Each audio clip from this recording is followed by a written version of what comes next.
The Jake Asman Show will begin shortly. Thanks to all these great Patreon members who help support the show. Get your super chats ready. Jake will be here in just a moment. If you love the New York Jets, this is the place to be.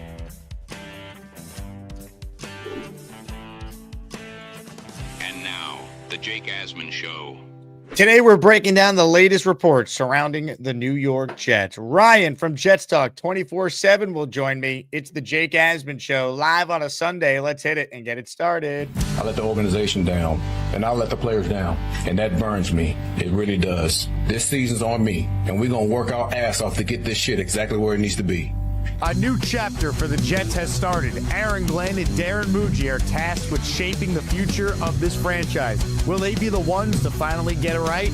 We will be here for every step of the journey on the Jake Asman Show, breaking down all the storylines, every game, and everything in between. Please subscribe and hit the like button below. Super Chats, baby. Cut the line. The Jake Asman Show starts right now. Here we go, Jet fans. Welcome in, everybody. We are presented by FanDuel Sportsbook. Hit the like button. Make sure you are a subscriber to the channel. Look, the one thing we still have as Jet fans is that the Buffalo Bills have never won a Super Bowl, and that remains the case, baby. A successful hate watch yesterday. Today, we are all Houston Texans fans as we try and see New England get wiped out in the divisional round a day after Buffalo was eliminated by the Broncos. For more on that and for more on the overall state of the Jets, we say hello to a good friend of the show, one of the best Jet content creators out there, Ryan from Jets Talk 24/7 and the Talking Jets Show with Matt O'Leary and Green Bean. Hello, Ryan. How we doing? How we feeling? That's good, Jake. Glad to be on, talk a little ball. I'm feeling a little bummed we're not watching our own team in playoff football, but I can still hate watch a whole bunch of stuff going on. That's kind of where we're at these days. I mean, we never get joy for our team, so the joy is rooting against the other teams, especially the AFC East teams. I mean, as far as the Bills game yesterday, so much talk about the penalties and everything that went down, but man, Josh Allen turned the ball over 4 times. He had that brutal fumble before the end of the first half, and ultimately, people can make whatever excuse they want. They had everything set up for him to go and be the hero, and he couldn't get it done. So I really don't want to hear that from all the people defending Josh Allen and the Bills today. Yeah, no, honestly, Allen's had every opportunity to like seize the moment in this playoffs, and no Mahomes, no Lamar, no Burrow, and like still bounced out by Bo Nix. I personally, it sucks that we're gonna have to watch a no Nix Broncos team next week.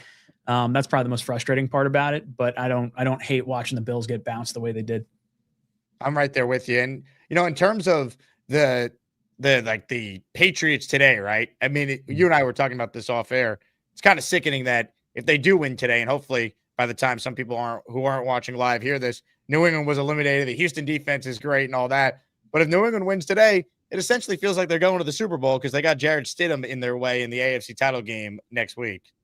Yeah, it's just a de facto AFC title game this week versus the Texans. It's such a lame duck schedule for the Patriots. I feel like they had one of the easiest schedules throughout the course of the regular season, and then just coming into the playoffs, having a Herbert, CJ Stroud and Stidham as your path through to get to the Super Bowl feels like, I don't know, a miscarriage of football justice or something along those lines.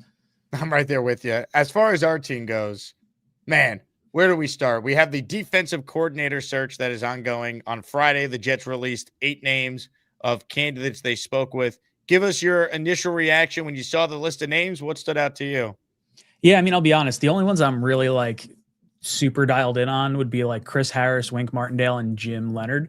Leonard's the one that I'd love to obviously see come back. Former safety for us, cerebral player. Would love to see that, kind of transition over to here. But I'll be honest, I'm not super worked up over the defensive coordinator because I'm not super confident this regime's going to be here next year or 2027. So I'm kind of let's get the players in, let's see what can happen, and then figure it out from there. The defense is sort of I want to say the least of my worries going into next year, but I don't know. I'm not super concerned one way or the other. I do think it speaks volumes just how important this hire is perceived to be when we have a defensive coach and he's going into year 2, because Like if Aaron Glenn can't fix his defense, what can he actually do as a head coach? Yeah, he's been frustrating. There's been a lot of in-game stuff that's been, fumbled or like leading into the half, leading into the end of the game, questionable decisions. And I didn't really have a whole lot of expectations coming into the season, I guess, from the team in general. Like I thought this was going to be more of a soft tank. So I was expecting a bad year, but I was not expecting like a historically bad year. Like I was not expecting no interceptions throughout the entirety of the season.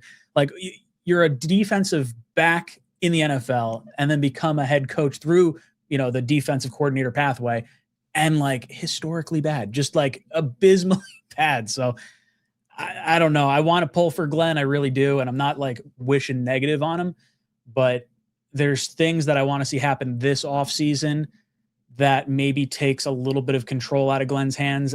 It's sort of a weird way to maybe word it, but I don't want to see them force like the quarterback pick if we think maybe Glenn might not be around next year.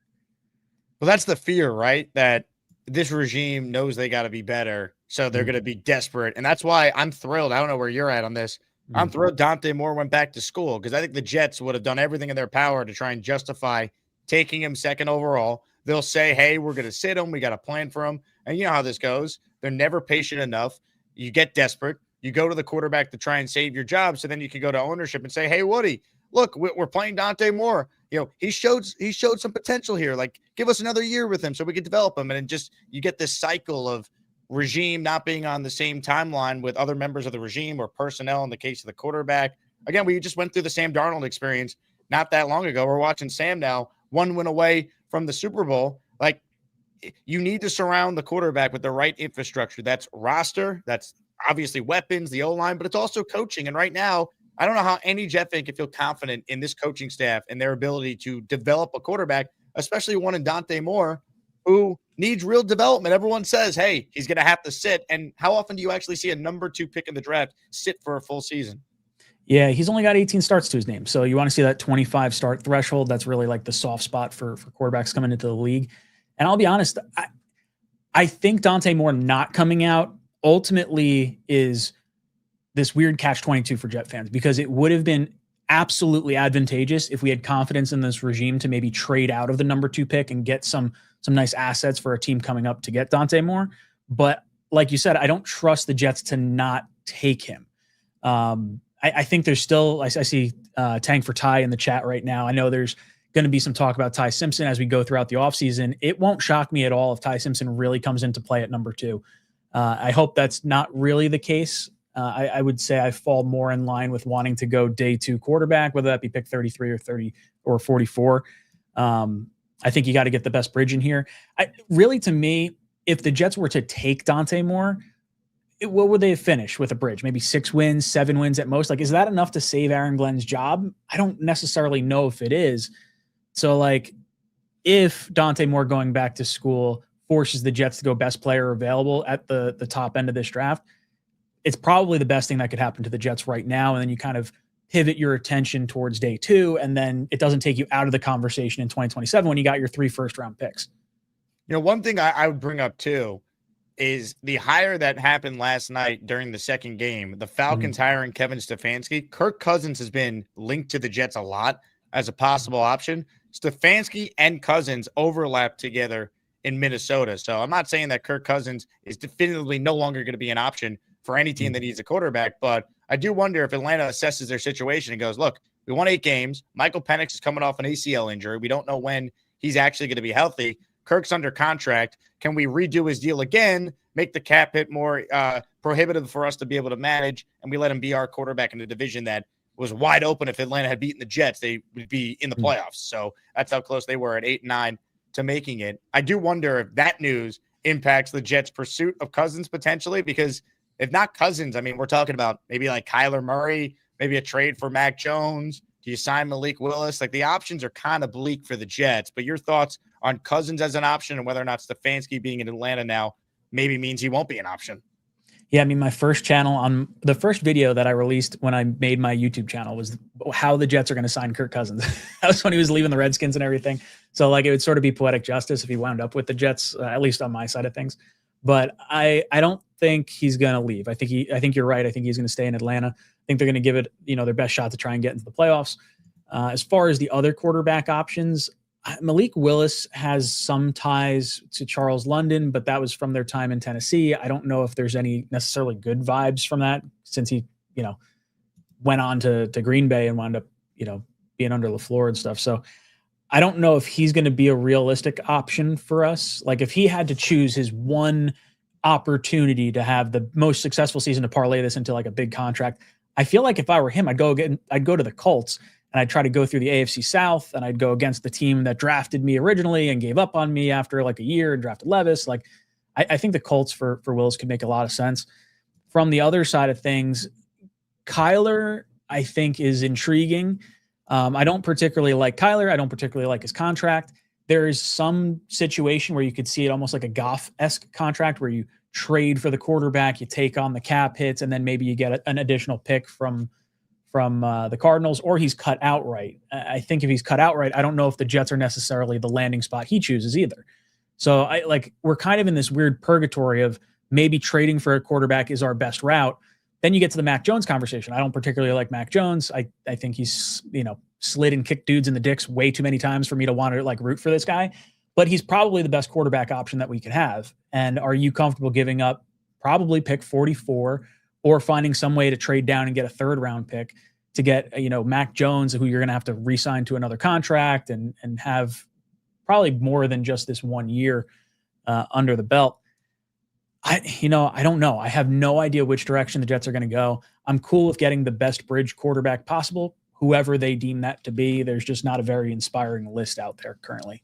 Kevin with our first super chat, he goes, Kyler will lead us to Arch and Mike Tomlin in 2027. We already got the shirts made, baby. The March for Arch is underway, Ryan. JakeAsman.com to get a shirt, or you could tank for Arch at JakeAsman.com. What started off as a bit, we've actually sold plenty of these shirts, which is hilarious. That's kind of just the morale of the Jet fan right now, because realistically, there's no great option out there, which means Aaron Glenn would have to really improve as a coach and show real improvement and player development, guys exceeding what our expectations are for them, because that's the only way you're going to be able to win more than 4 to 5 games next year, which is the list of options we're currently discussing. Yeah, there's no way that I see this team as it currently stands being that much better going into next year. I feel like the schedule is going to be pretty tough as well. Correct me if I'm wrong. Are we the AFC West and NFC North? Is that correct? Okay. Yep. That's a tough schedule. I just don't see it boding well. The nice thing is between our draft pick, the Colts draft pick without Daniel Jones, who knows who their quarterback's going to be. And all we need is either the Colts, or either Dak Prescott or Jordan Love to get injured and their seasons flip upside down. We're just going to have some pretty high picks next year. God, I don't know. I don't have a whole lot of faith in Glenn, but if he turns it around, they have an opportunity, right? They got 4 top 44 picks this year. If you go best player available, those are going to be guys that could help you right now. Is a rookie quarterback really going to give you that much more juice going into, his rookie year to save the coach's job? I don't know. I don't think it is. Hit the like button if you're just tuning in. Ryan from Jets Talk 24/7 is our guest. Make sure you guys are subscribed to my channel and, of course, Ryan's channel as well. Let's do a giveaway on the show today. Let's do a Jets jersey, right? A legend Jet jersey. You pick the player: Joe Namath, Joe Klecko, Curtis Martin, Wayne Corbett, Darrelle Revis, the late, great Nick Mangold, and Keyshawn Johnson are the choices when you enter to win the jersey by sending in a super chat, $10 or higher, or gifting a membership. You're also entered in the weekly raffle for a signed Garrett Wilson helmet, signed Darrelle Revis helmet, and a signed Chad Pennington helmet. So make sure you enter the raffle here on a Sunday special Jake Asman show. Let's get to this one from Jack, who says, is it possible to sign Malik Willis on a big one-year prove-it deal like the Vikings with Darnold while developing a rookie QB? I just wonder if Willis would go to the Jets compared to other options. Like, is he just looking for money? Does he want to go to a place where he's guaranteed to start? Does he want to go to a place that has a similar offense to the offense that he ran with LaFleur in Green Bay? I'm going to be fascinated to see where Malik Willis potentially goes, because if Cousins is no longer an option for the Jets and they don't want to go down the Kyler Murray path, it starts to get real thing of just guys in free agency that you actually could sign. Like, there are people who think Malik Willis could get more than $40-50 million a year on his next contract. Yeah, I think he's going to get a lot. I think it's going to be a lot more than Sam Darnold got with the Vikings. Sam signed a 1-year, $10 million deal with Minnesota, and I don't think that's anywhere near what Willis is going to sign. I think he's going to be able to sign probably like similar to Fields, like a 2-year, $40 million deal or a 2-year, $50 million deal with a year and a half guaranteed. And then he's, stays on with the team if it clicks. If not, he's able to be cut and he can, go wherever. And I don't know if that's the route he chooses to risk. Like when we're thinking about teams that could need a quarterback, I'll say it again, the Colts are really the one that kind of jumps out. I feel like the Cardinals without Kyler is still pretty attractive with McBride and the receivers out there. Maybe that's an interesting landing spot for him. I don't know. I think we're going to have a very tough time attracting free agents in general. And you're probably going to be looking at someone like Mariota or like, I don't want to say a bottom of the barrel type quarterback, or one that you have to trade for that's kind of contractually obligated to be here. So someone like a Mac Jones, potentially Kyler on his contract, which would be, if traded, I think is like 44 for 1 year and 32 for the second year.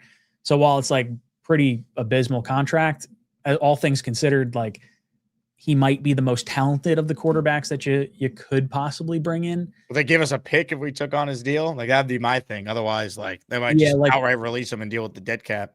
Yeah, like what pick is worth eating that much salary cap? Is it a third round pick? Like we recoup a third and you get the quarterback? Is it, does it have to be a higher pick than that? The Goff deal was obviously a lot bigger. It was 2 first round picks and Jared Goff for Stafford, but we obviously don't have, a Stafford in the building to swing that kind of trade. I don't know. I'm torn on the Kyler thing. I could go either way. I don't want to say I'm in a holding formation for next year, but it definitely feels like it. Comments, questions, super chats, cut the line. If you got a question for Ryan, write it in. We'll do some calls as well. This one is from Black Gypsy, and it's not a comment. It's a gifted membership. He is in the Asmaniac raffle at the end of the show for a jersey for one. Don't let go, Black Gypsy. Just don't let go of the rope. Where does "don't let go of the rope" stack up among your favorite Aaron Glenn quotes from this past year, Ryan? Oh, man. What was the other one? The get your seatbelt on or something? Yeah. It's like, God damn it. We just hit a brick wall. Like this whole season was just dating back to the Rodgers injury. We have seen probably the 3 most disappointing seasons in Jet football, or at least the 3 most consistent disappointing seasons. We can't even like capture a number 1 overall pick, get, number 2 in a 1 quarterback draft class. I don't know. I'm sick of the inspirational quotes. I just want to see some winning. Wouldn't that be nice? What a concept. Winning football games. Jets football, baby. M123 says, if AG does well, doesn't that mean no QB in 2027? Well, they have 3 first-round picks, though. And I'd rather feel better about my coach and have 3 ones, give me an opportunity to move around in and I say this with caution because they said that this year, a better quarterback class a year from now to get one of the guys than to be in a spot where, Glenn is so god-awful and you're starting over completely. Now, you might have to if he doesn't improve, and I'd rather be, picking at the top of the top if it's going to be that bad. But, I do think if Aaron Glenn shows improvement and he's actually here for a 3rd year, that's a positive thing. Is that fair to say? Yeah, I think we all want to have Aaron Glenn, perform well and exceed expectations and everything. I think a lot of it's going to be eyeball test. I don't know if there's a win total that he's going to have to necessarily get to, but you have to be feeling really good because you don't want to go into next year and then wind up let's say you finish 6 wins, but you're like, oh, it looks like he's trending up in the right direction. No, I'm sorry. I want to pull the plug at that point because sitting with 3 first-round picks, that's the most attractive you are going to be to an incoming head coach. Not to mention Tomlin could be in the cards for next year. Again, you're going to have to trade for him. So, are you willing to give up one of your ones? Are you willing to give up, what type of pick is going to have to make that happen? He has a no trade clause, so he could dictate it a little bit. That might bring the cost down a bit, but yeah, look, I'm pulling for Glenn. I want him to be the answer. I want him he obviously wanted the Jets job when no one else wanted it. So there is some Jet fan endearment there. But again, if I'm watching the same thing I'm watching this past year, I just don't have a whole lot of confidence that he'll be the guy. Joe says we're going to sign Mitch Trubisky and draft Simpson at 16. Be prepared, Jet fans. If that's their plan, I could confidently say with the first pick in the 2027 draft, the New York Jets select, Mitch Trubisky and Ty Simpson. That would be, my God, that'd be some quarterback room.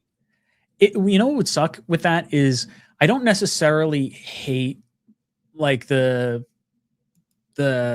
room, if it were like, hey, you're giving it like an extra year. If you take Ty Simpson at 16, you probably like him enough to then take him at 2. But let's say he is the 16th pick. Does that take you out of, possibility of going quarterback in 2027? It probably does.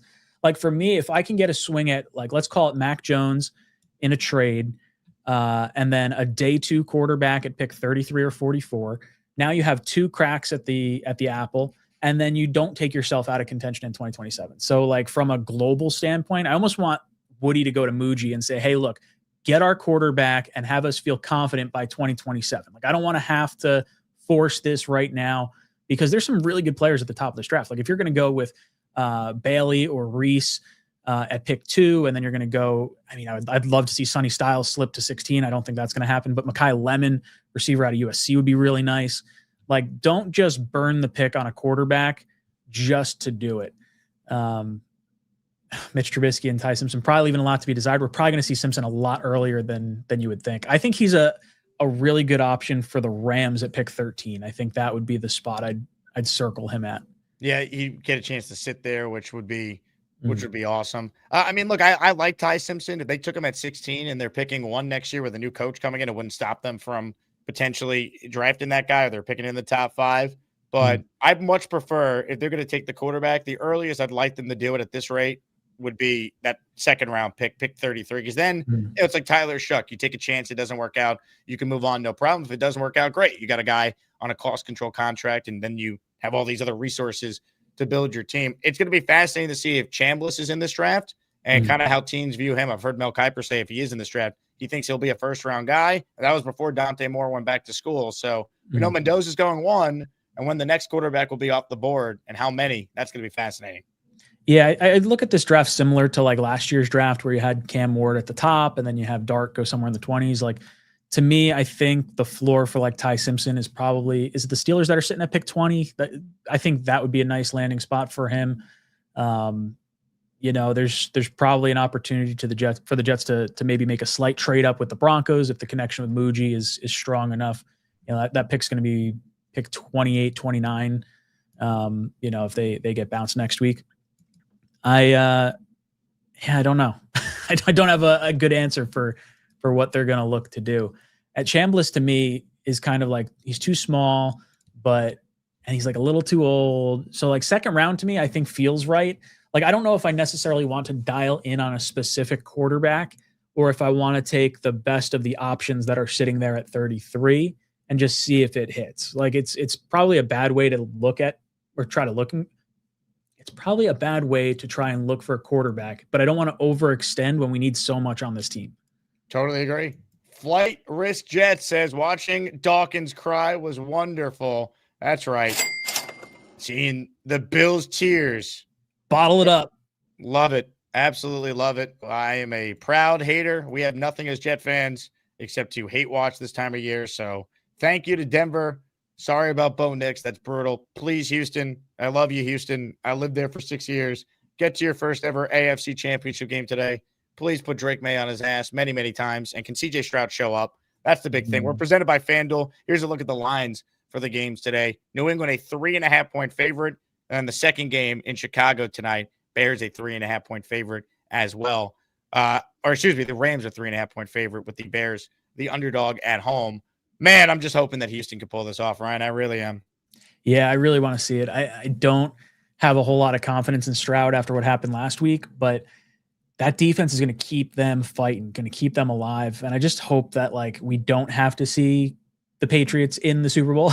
I'm so over it. They get rid of Tom Brady. They even make it to the playoffs with Mac Jones after he leaves. And then all of a sudden, we beat them towards the end of the season 3 years ago and basically gift wrap a quarterback to them. So I want them to have nothing but pain today.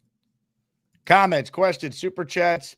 They cut the line. We're hanging out with our guy Ryan from Jetstock 24/7, a man who knows how to have a good time at a wedding. Trust me, I experienced it. The Matt O'Leary wedding of champions. I got this photo sent to me by Matt. Then I got this one. I don't know what exactly Ryan was doing here on the dance floor, but things were happening, folks. Let me tell you. Oh man, it looks like a mid-song right there. We had the amount of wiggling and dancing we did, second only to Matt and Taylor. Yeah, just a tremendous night. Richie deep in thought in this photo on the screen. And then where is this? Matt sent me another photo here, and he's like, when Aaron Glenn gets fired, and I was dying at his caption, he came up for it. And I'm like, yep, that's about right. Hopefully I'm wrong, but there's one photo. Do you have the group photo of all of us? I don't have that handy. Oh man, so there was a group photo, and I remember getting tagged in it on Twitter, but it was from someone else's phone. So you and I were both looking at the actual photographer taking the photo, and like Ryan's not looking the right way or whatever. And I'm just like, I was looking at the right camera, and I'm vindicated. You and I are both vindicated. We're looking at the professional photographer in the. That's right. That's right. We understood the assignment. We knew what needed to be done that night. Some super chats here. Appreciate everyone being tuned in on a Sunday. This won't be a super long show. Just wanted to squeeze in a show. We got Ryan available on a weekend. He's snowed in, so the kids are asleep right now. We haven't had him on the channel in a couple of months, so it was good to get him on today. Bino with a super chat. He says, am I the only one that thinks this ends up with Joe Flacco or Tanner McKee? Tanner McKee's an interesting one because you'd have to trade for him. Flacco's a free agent. If Flacco was a part of the room playing the Josh McCown role to like another young quarterback they draft and they have like, I don't know, Marcus Mariota in front of Flacco or something like that, I'm more open to it. But Flacco is like the clear starter going into week one. Like, congrats, you're tanking. You're going to win 3 games or less, and here we go. I think you could do a lot worse than Joe Flacco. I mean, we've seen him sling the rock, a pretty decent amount over the last 2-3 years. If you could wind up with a Joe Flacco, Tanner McKee room, and it allows you to go best player available at all 4 picks in the top 44 of this draft, I'm all right with that. I wouldn't hate that. I liked Tanner McKee coming out of Stanford. He's on a 1-year deal, so you probably rework his contract. Maybe you give him a 3-year deal, and he winds up being the bridge for whether it's guy this year or next year. Yeah, I don't hate either one of those options because I don't think either one's going to cost a crazy ton. Us not having a 3rd-round pick is really the thing that hurts us the most because I don't want to give up 44 for Tanner McKee either. Yeah, I agree with you because like Tanner McKee, where's the hype coming from? Like he was a 6th-round pick. The most recent appearance he had in the last game of the regular season, I didn't see anything that was that special. And I've had people tell me, oh, it would cost a 2nd-round pick. Based on why and what? Like, what am I missing with Tanner McKee? It's the hype. That's really all it is. He's looked pretty decent in the preseason games. A lot of people were high on him coming out of Stanford. He still wound up going pretty late. I think he wound up going like 5th round. He was a 6th-rounder, I think. Yeah, he was late. 6th rounder. He's got a little bit of speed to him. Taller guy, like kind of looks the part. I don't know. I mean, maybe you can get him for a little bit lower than that. But if I'm Philadelphia and I'm sitting with Jalen Hurts, who could feasibly get hurt, with the play style he's got, I don't know if I'm looking to move him. Similarly to like the 49ers, like I don't know if I'm necessarily looking to move Mac Jones unless someone's going to give me something of value for him. And the Jets are in a desperate enough situation where we may be giving up pick 44. Brutal. Don't do it, Woody. Don't do it. Just get rid of these guys now if they're going to make irrational moves like that one. PBM checks in. Can we not cut Fields and make him agree to a contract? Why would you want Fields on the team though? Yeah, no, he's gonna get the post June 1st designation, and we won't save any cap space for this year, but we'll save 10 for I think it's next year, 27. We still owe him the 10 because he had the 30 guaranteed total. Rick Kent with an Asmaniac super chat. I really enjoyed watching Allen and Dawkins cry like babies. Someone called the Wambulance. I love it. Jet fans in full force hating on the Bills. Love it. Love it. I saw this meme going around for Josh Allen, or as Allen, who's a fraudulent Jet fan, refers to him as Joshy Poo. I saw this going around. Which choker is your favorite? Shout out to the 4%ers who actually wear these choker necklaces, but Josh Allen, join the club.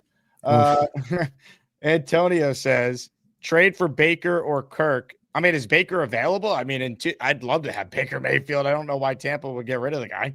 I would give up 16 overall right now for Baker. Like, no, I mean, you might even be able to talk me into giving up number 2 overall. I really like Baker a lot. I can't see any way they would like want to move him. Yeah, let's talk it out. Like, I don't think this trade is possible, but if you offer the 2nd pick in the draft, people are like, oh, what? Why not? He was the former number 1 pick in the draft. He's really good. He's a proven franchise quarterback. He's a guy that will have that chip on his shoulder that can handle playing in New York. And you still would have pick 16 and 3 other ones to build your team around him. So, yeah, Baker Mayfield would be awesome. I don't think they're going to trade him, though. And as far as Kirk Cousins, if you tuned in a little earlier, Antonio, maybe he's available, maybe not now. With Stefanski going there in that relationship those two have. So I think that's part of it. Yeah, and don't forget, the Jets traded up to number 3 back in 2017 or 18, whatever that draft was, to get Baker Mayfield. The consensus thought was Darnold was going to go 1, and Baker Mayfield would more than likely be the option for the Jets at number 3. That's why Baker went to Tampa Bay. He went to go back with Todd Bowles, who showed him that much confidence to trade up that early in front of him. So I really don't think Baker is going to be available in any capacity.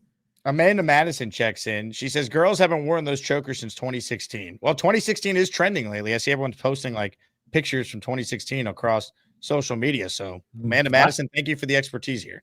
Flashback to 2016, 10 years ago, baby. It's wild. 10 years ago, 2016. The Jets were still in the midst of this playoff drought 10 years ago. Ugh, it's so sad. So sad. Doesn't look like anything's changing this year. Unreal. Jack checking in with a super chat. We'll be rooting for the Texans while using my Jake Asman gifted Jets beer koozie. Perfect snowy Sunday. Jack, appreciate you, man. Love your support. And I'm glad that you have that koozie to keep you company today. This one is from Lamar. What is this? Lamar Dom Plug, if I read that correctly there. He's in the raffle for 2. If there meant to be a comment or question attached to this one. Lamar Odom's plug. Oh, Lamar Odom's plug. That's actually a funny name. Lamar Odom's plug in the raffle for 2. There you go. Thank you for your help with that one, Ryan. NYJ8196 super chats us and says, QB at number 2 this year is too high for me. There's no guarantees with drafted quarterbacks. Agreed. And that's why I'm throwing Dante Moore went back to school, because I think the Jets would have done everything in their power to try and justify making that pick.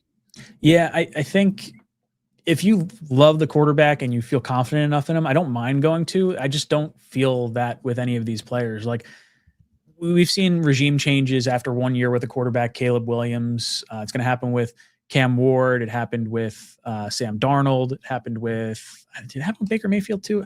But like, yeah, I did. I don't mind the switch, and quarterback at 2. It really depends if they think that's going to be enough to get them wins. Like, if they start falling in love with Ty Simpson over the course of this offseason, I could definitely see it happen at number 2. I mean, Connor Rodgers midseason had the Jets going with Ty Simpson number 2 overall, and that's with Dante Moore like seemingly coming out. I'm right there with you. And again, if I had more faith in this coaching staff and even just the front office, like doing what's in the best interest of the team, like the best thing for the Jets would be Moore comes out and you find someone who's desperate for him and you trade out and get even more picks. But that's not what the Jets would do in this spot. We've seen this how many times? Like, when you're a coach like Glenn, who's clearly on the hot seat, his first year could not have gone any worse if he tried.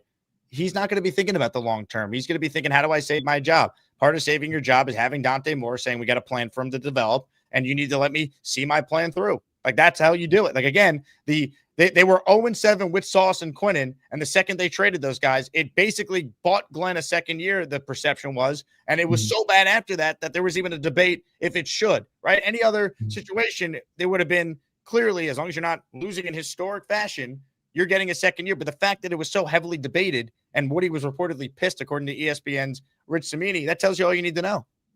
Yeah, I mean, the final, what was it, 4 or 5 games where we lost by 23 or more points in every week, like, our team rolled over as soon as we put Cook in, which is fine. Like, all Jet fans were on board with the tank. Like, I don't think anyone was like, oh no, like, why can't we get one of these wins down the stretch here? But I mean, at least show a little bit of life. I don't know. I agree with you. I think he was given the number 2 or the second year right out of the gate. Like, as soon as they decided to make the trade for Sauce and Quinnen, I just hope there wasn't a guarantee of like, okay, you get 2 years. Like, you're going to be able to get those or 2 additional years. Like, I hope it's not, we're going to allow you to use these 3 first-round picks in 2027 because we traded them during your tenure now. I feel like that's risky business. I think this year is a good evaluation year. You're going to add a bunch of talent. You got $100 million in salary cap space.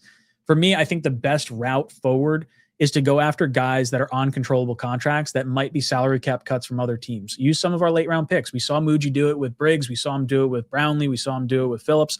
Like, go out and get Rashawn Gary from the Packers. He's going to could be a salary cap cut He's from the area. He played high school football like 20 minutes from MetLife Stadium.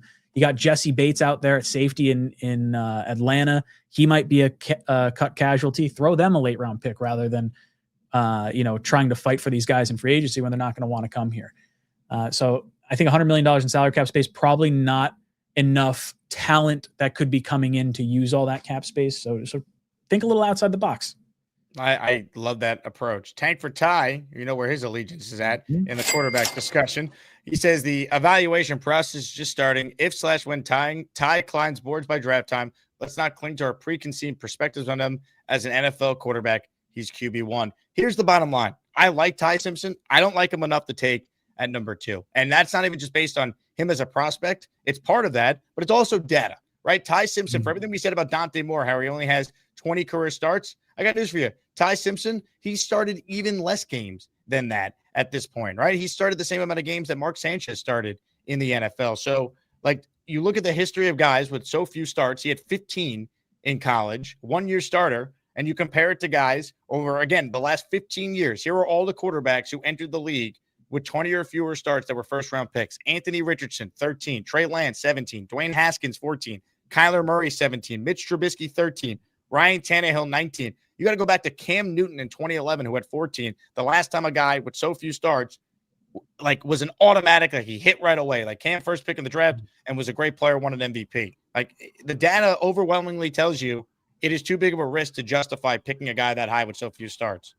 Yeah, not to mention him not being able to start over Jalen Milroe last year is like a little concerning to me. I don't think Milroe's like a great quarterback, crazy athlete, but I think with Ty Simpson, you're definitely looking at projection. You're looking at that stretch in the middle of the season where he just went on a tear. You're looking at, okay, well, the Alabama running game is non-existent. How much was really thrown on Ty Simpson to try and elevate that team as best he could. I like Simpson. I definitely do. I'm with you. I think just is too risky for the Jets, and especially like just looking forward into 2027. Like, I hate doing that because that's what leads you to passing on Mahomes and passing on Watson.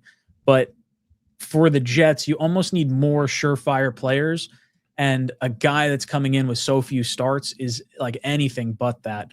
I don't know. I'm torn on Ty Simpson. I really am. But I agree with Tank for Ty. I think he's going to shoot up draft boards. I mean, this time, in their drafts, Nix, Penix, McCarthy, Jackson Dart, all these guys were considered second-round quarterbacks. So, like, Ty Simpson is 100% going round 1, and I think he's going to go a lot higher than people are, like, thinking right now. I totally agree. That's just supply and demand, how it typically goes. Peg and Artie in the house. Peg and I went at a pub last night, and that was a Bills hangout. It was very glorious watching them whine. Oh, there's got to be nothing like watching the Bills lose in devastating fashion in the playoffs. Unreal. That's got to be so brutal to that fan base. Like, if I'm being totally frank, Josh Allen's one of my favorite quarterbacks to watch, like, just a genuinely exciting athlete. And just for whatever reason, when he plays hero ball, he just can't figure it out. And Bills fans are just like distraught over this stuff.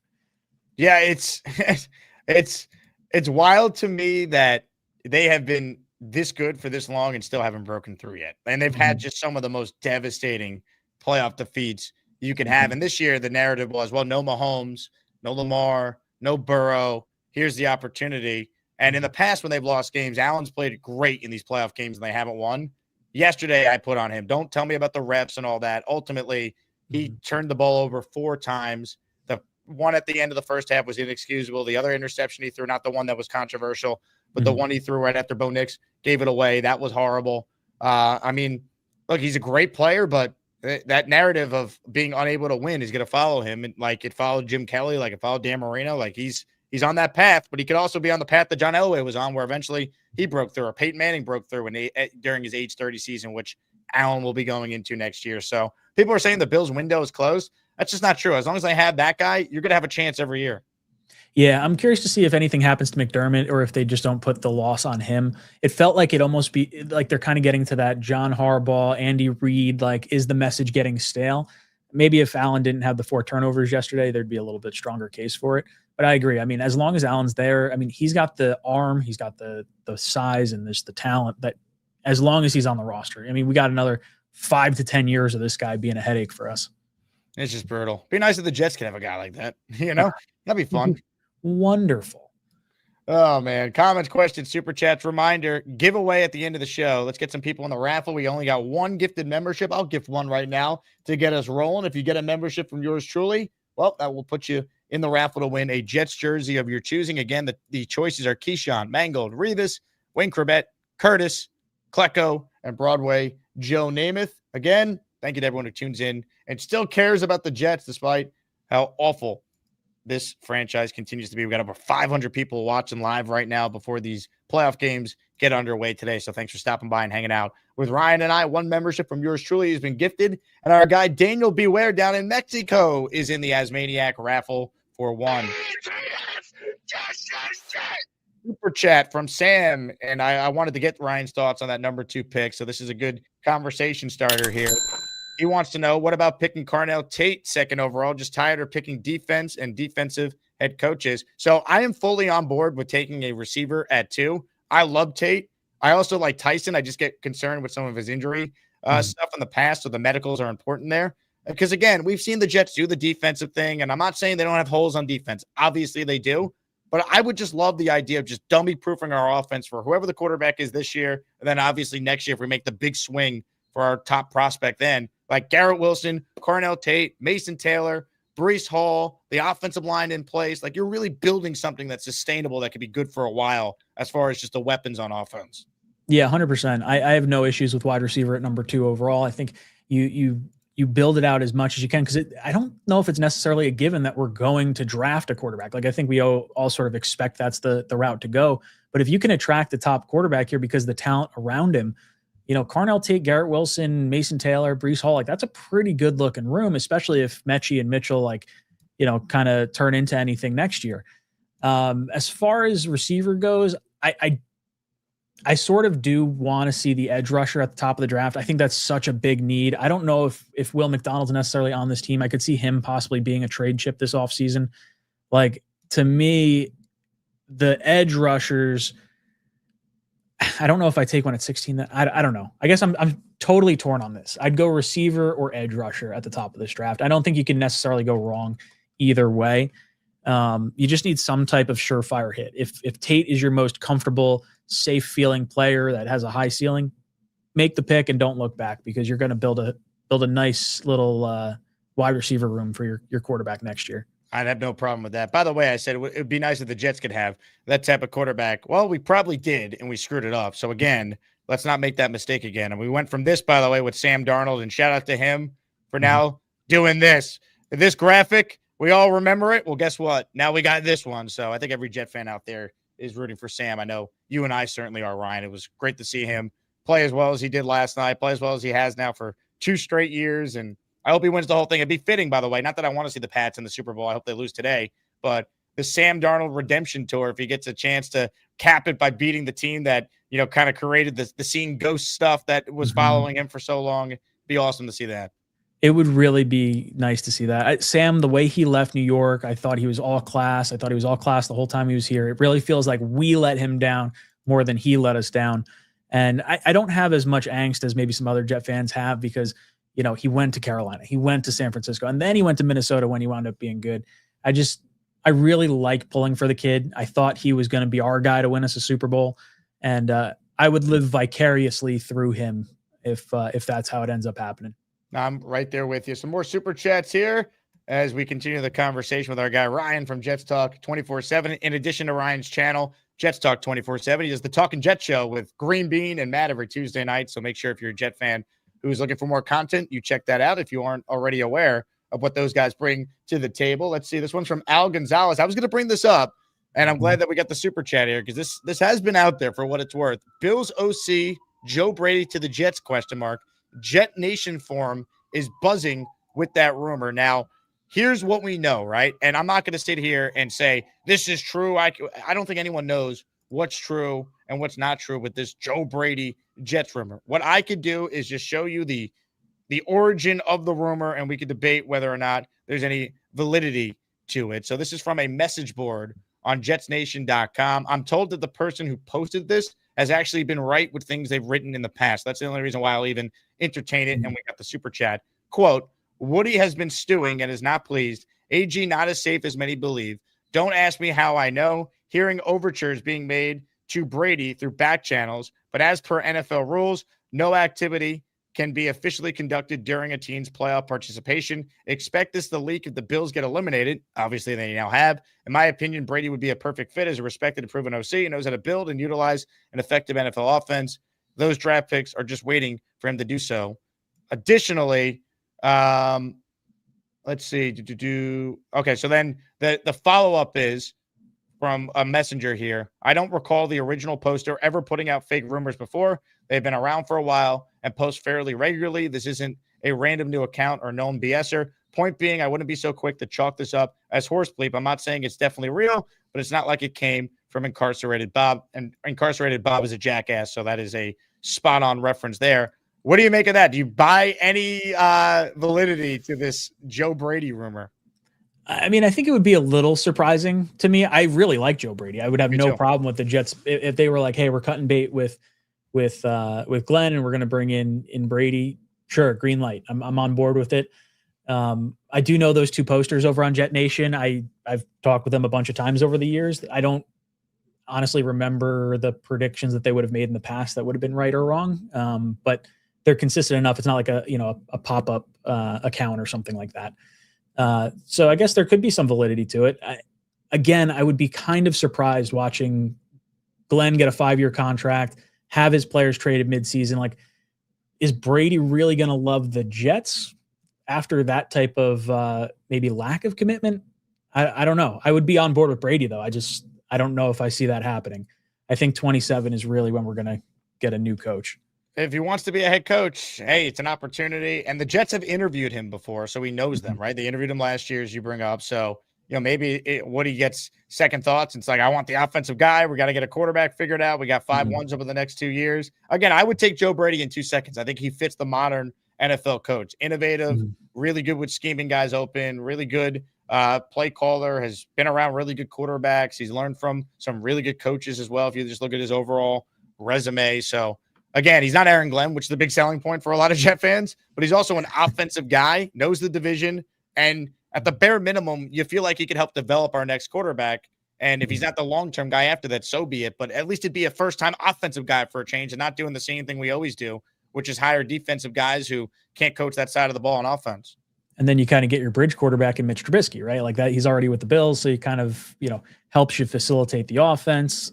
I mean, I could see a real strong argument for it. I feel like it would surprise me. Like, I think Glenn's definitely going to be given this next year. Again, he's interviewing DC candidates, so it's like to make a change now would be crazy. Tyson Rauch had a great video, though, on this. Like, how desperate is Woody Johnson right now, right? He's looking around. He's seeing the Patriots on the precipice of maybe getting back to the Super Bowl here with a coach that was in the Jet building last year and then left and became the Patriots coach. They could have had him after 2023, but he kept Robert Saleh for only 5 games, which was a huge mistake. You look at the resurgence of just how good the Bills have continued to be, even with that loss yesterday. The Giants are now the talk of New York with the Harbaugh hire. Like, is Woody going to be impatient? If he thinks he could inject some excitement into the Jets by firing Glenn and bringing in a coach, would he do it? I don't know, but it wouldn't be the craziest thing in the world. I don't think it will happen. I'm with you, but it wouldn't be the craziest thing in the world, because I did hear, and I talked about it on the show, like Woody was not happy with how the year ended. It's one thing to lose, but they were embarrassed. They were historically bad. They were a team that didn't have an interception for the first time ever in the history of football. Like, this was as bad of a first year for any head coach the Jets have ever experienced. Yeah, and I think you're going to have a hard time trying to attract like a top-tier defensive coordinator, because you got to think whoever is coming in has got to realize this might be a 1-year move. Like, Glenn might be out. So as long as you're cool with like, hey, is my one swing with a historically bad defense being the defensive coordinator worth it right now, or are they just going to fall back on someone that's maybe in-house? I don't know. I don't think we're set up for success with Glenn being here currently. I think you're going to get better success if you were able to clean the slate. Again, I don't see it happening this offseason. Sam Aiken, thank you, Sam. He is in the Asmaniac raffle for 5. Just don't let go of the rope.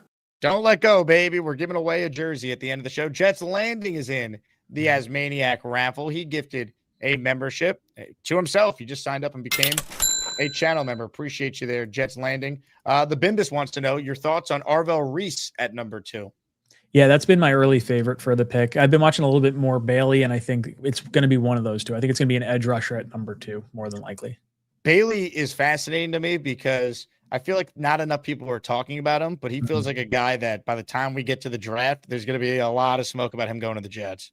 Yeah, I think there's going to be people that love what Reese brings to the table, but feel like he might be a little bit of like an in-betweener, like not sure how he translates perfectly. Where Bailey, I think, could be seen as the top edge rusher and like, okay, this guy's like got the best amount of pass rush moves. Maybe he doesn't have the ceiling that Reese has, but I think one of those two guys will ultimately be the pick for the Jets. It'd be wonderful if they could somehow trade out of that pick, but again, it's tough without quarterbacks being in this draft. That it makes it typically easier to find a team that needs a QB. Yeah, I was kind of hoping the dream for me was that like a team would fall in love with Dante Moore, maybe a team like the Rams, who's given up a bunch of picks in the past, and they want to just move heaven and earth to get their guy now to sit behind Stafford. But I think the trade out scenario has probably gone out the window with Moore going back to school. I'm right there with you. Let's do a couple calls with Ryan, then we'll say goodbye to him. Ladies and gentlemen, first up today on the Gusbuster Umbrella Hotline is a man that we love, we respect, and some of you should fear. It's Clifton time.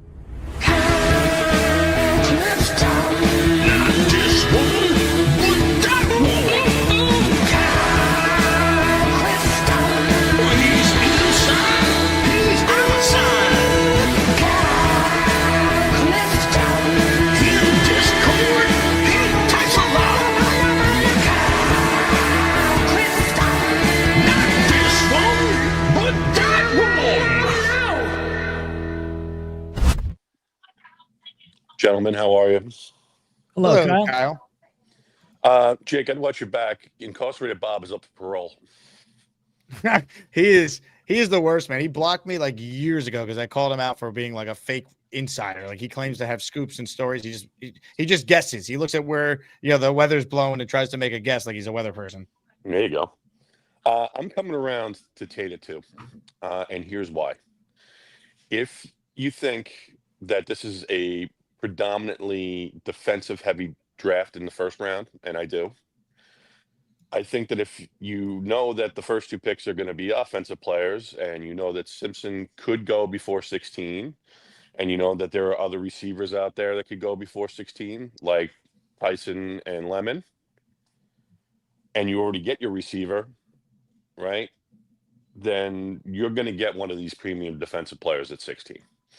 So to some extent, I feel like you could force a defensive player at a position of need down and grab him at 16, whether it's Styles or whomever. Do I personally think Styles will be there at 16? I'm not sure. I don't think so. Probably not. But I think there's a shot. I think there's an outside shot. What do you think about that? Go ahead, Ryan. Yeah, I think I don't hate wide receiver at 2. Like Tate, I really like. I think that you don't have to worry about the health so much with him. I think the Ohio State connection, even though they didn't overlap with Garrett and Ruckert and Myers, like there's just some sort of synergy there. I very much like if you could tell me we could get Ohio State players and like just load up the first 2 rounds of this draft with them. Like in my mind, I wouldn't hate like either Tate or Reese with a Styles and then a McDonald or something along those lines, and just kind of mimic what the Eagles did with Georgia. Similarly in that capacity, I do think there's a good shot Lemon and, obviously Tyson and Tate would go before the Jets pick at 16.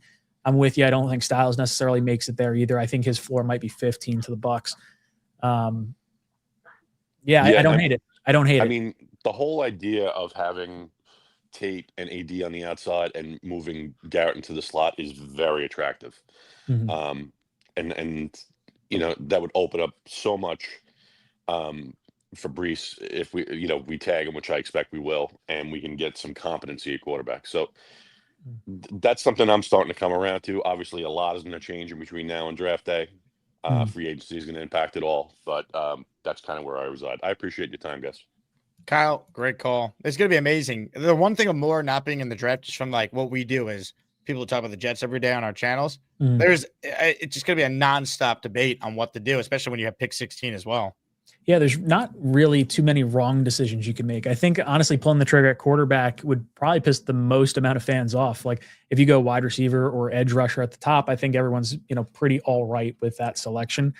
If you had to kind of think of pick 2 and 16, if you could sort of pencil in who you want to see there, what's your maybe preference on those two selections. Yeah, like I to me, like a great draft would be like Ruben Bain and like Mekhi Lemon. Like you do one defense, one offense. Now, like I'm not against if they just went, offense, even like that like I'm okay with that. But I think the real debate we might have is if Caleb Downs is as good as everyone says, he tests out great. It's like it's too early to take a safety. I'm good with taking a receiver there. I think receivers become a premium position in the NFL.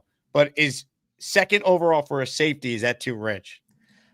It's an interesting conversation. And the way I sort of look at him is like, this guy's going to be able to come down into the box, and it's almost like taking a linebacker to some degree that has the flexibility to drop back and be safety and, is an all-timer. I think Downs is his floor is probably number 5. I think the Giants probably take him there if you don't go with him before that. I still have a little heebie-jeebies from the Jamal Adams draft, so I don't think I necessarily want to go safety that high. But I could certainly understand if the Jets do. I mean, obviously the defensive background with Glenn, arguably the best player in the draft, and Downs. I think Downs and Jeremiah Love are probably the two guys that are probably the two most talented players in this draft that feel like the most lock blue chip players. The Jets just need good players. That's end of the line what it is. Like, would I rather them take a swing at quarterback at number 2 and have it be a 30% chance that it hits, or do I want a 100% chance that you're getting a blue chip prospect, even if that 5th year option is going to suck down the line? Bang Mateo with a super chat. Reese lacks production, never forced a fumble. He's more hyped due to a genetic jackpot reward winner, in my opinion. Great tackler, not a game changer. Leave it to Bang Mateo for having this level of super chat here. Your thoughts on this? I think the concern with Reese is more of like, is he a linebacker? Is he an edge rusher? What type of defense does he fit into? If you're looking for a linebacker, like, I'm hard pressed not to go Styles. Like, if they just feel like this guy's not missing any tackles, he's the leader that you need on the defense, he's not going to make it to 16. And I don't really want to go, again, linebacker 2, but man, I don't know. I like, of the two linebackers, I like Styles more than Reese, but I think Reese's threat as being an edge rusher at the next level is why he would go as high as he would. Dom C, he has Reese as his 3rd best player in his top 75. He's got Love 1, Downs 2, Reese 3, Mendoza 4, Bain 5, Sonny Styles 6, David Bailey 7, Tyson 8, Mekhi Lemon 9, Carnell Tate 10. Again, Mekhi Lemon, maybe 2 is too early just based on his size, but again, like everyone, like the comp from I've seen is like JSN. Like if you're doing a redraft, Jackson Smith and Jigba would be worth a top 2 pick in the draft. He's going to win the Offensive Player of the Year this season. So maybe we got to start considering Mekhi Lemon a little more too. Yeah, I think whoever you could see as being like the top offensive playmaker that's just going to generate the most amount of bang for their buck. I don't know if I want to go with projection so high as much as I want to go with like high floor. Like it's such a lame thought process because you're not always going to get the best player if you go for high floor. But Downs does feel appealing. Reese feels appealing. Bailey feels appealing. Receiver wise, I'm a little more open, especially because next year is supposed to, like 2027 is supposed to be a historic wide receiver draft. So like there's a world in my head where they're like, okay, maybe we like Mechie and Mitchell enough when combined with a 2nd round wide receiver this year and Garrett, that's a cohesive room. And then maybe it puts you in play for a top end wide receiver next year while you're able to kind of build out some of the premier positions. I shouldn't say premier positions, but maybe some of the other positions in this draft that are a little stronger than maybe wide receivers considered. Big Country with a super chat. Glenn has to go. Let's go Texans, F the Patriots. Good job as always, Jake. Well said. I think Ryan and I are aligned in your thought process there, Big Country. Absolutely. Jay Burek with our last super chat. Then we'll say goodbye to Ryan. I'll stay on for the remainder of your calls. Jay writes in, draft Tate at 2 and then Nussmeier if they get a pick in the 3rd. Got to remember this guy back in October was seen as a potential number 1 pick, if not top 5. He played an entire season injured. LSU O-line equals trash. Nussmeier will be at the Senior Bowl, and I'll be there next week with Dom and Dylan Terraman. So I'm looking forward to kind of just getting a feel for him. Son of a coach. He's a guy that was highly regarded. I mean, Todd McShay's initial mock draft a year ago after the 2025 draft had Garrett Nussmeier going number 1 to the New York Jets. So, I'm intrigued by the talent there. It would not be the craziest thing in the world if he was like the quarterback on day 2 or day 3 the Jets take a chance on. Yeah, Nussmeier to me is a really intriguing prospect. Him and Allar, two guys that were considered top end first round picks, this time last year, if they were to go into the draft. If you can get them at 44, or even if they rise up enough, 33 is kind of where I want to sit. You can round out two really nice players in the first round, and then it gives you that high end option. Like, Allar, we've seen play in the cold weather. Nussmeier has the legacy coaching staff. I think his dad was a quarterbacks coach or an OC or something like that. I don't remember exactly offhand. There's a few names in this draft that you can kind of identify as intriguing enough to sort of go with, and not dissimilar to like Tanner McKee or the kid the Patriots drafted that I'm blanking on that's with Dallas right now. Oh, Joe Milton. Joe Milton. Like we took a swing at Jordan Travis. It just ended up being, the injury, they couldn't overcome it. But that's the type of swing I'd like to see the Jets make this year. And I would go as high as the second round, obviously, because we don't have a third round pick. But yeah, I'd be fine with Nussmeier if that's the route they want to go. Combine him with a bridge quarterback, maybe like Flacco, and just kind of roll from there.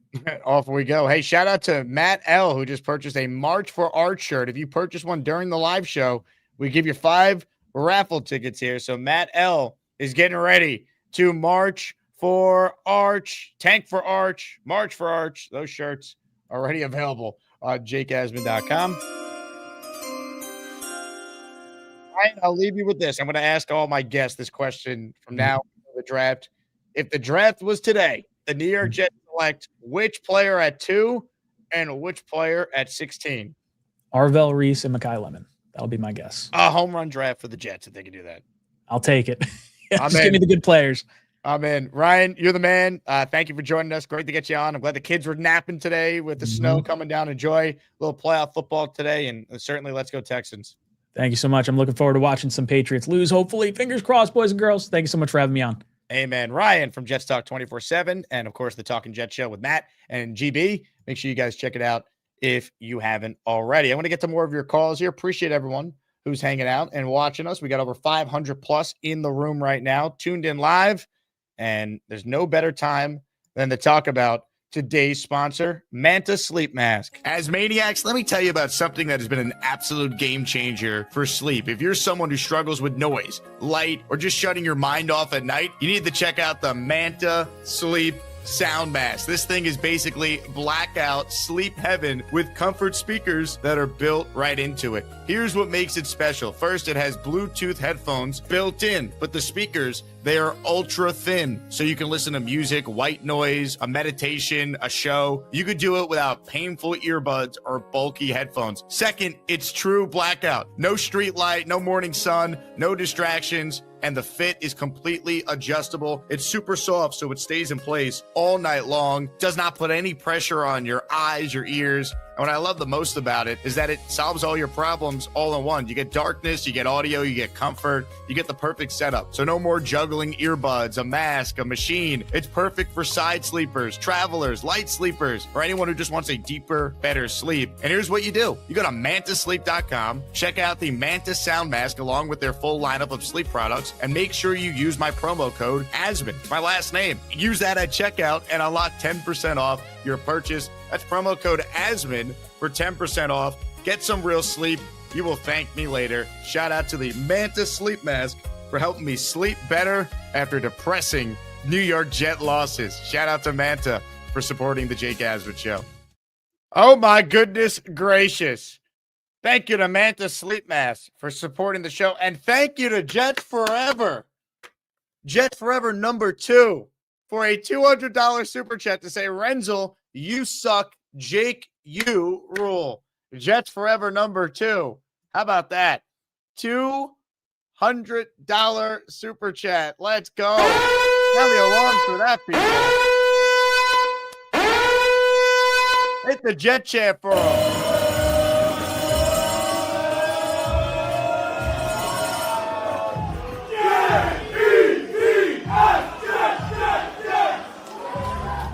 That's 40 raffle tickets for Jets Forever number 2. And I'll tell you what, we're just going to send him something anyway, even if he doesn't win a raffle prize on the show this week. Incredible, JF2. I appreciate you, man. You're the best. Maybe we'll send him a March for Art shirt, people. Love that.